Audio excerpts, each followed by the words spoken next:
და ერთი რამეც მე დაიმახსოვრა და ერთი რამე დაიცოდა ამ დავამთავრე გადაგებას. ღმერთი ყველას ყველაფერს შეგეწევით. ღმერთს გულწრფელად თხოვეთ. არ არსებობს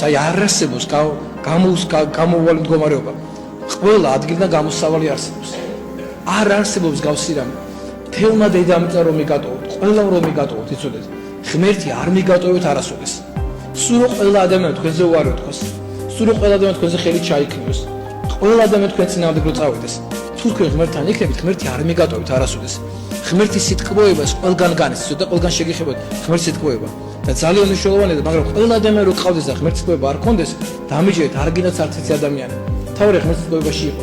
და ღმერთის სიტყვოებაში თუ ხართ, თქვენ ყველა ადამიანთან ძალიან კარგად იქნებით. შეიძლება ისინი არ ყო, თქვენ 10 ადამიანი არ გაგაღაზიანებთ.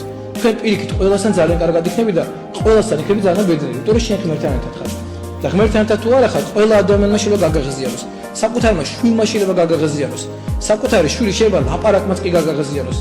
მშობლის, დის, ძმის, ქმრის, ცოლის, ყველაფერმა შეიძლება გაგაღაზიანოს ღმერთის გარეშე როცა ხარ. და ღმერთთან ერთად რო ხარ, ტრის ლაპარაკის კი არ გაგაღაზიანებს.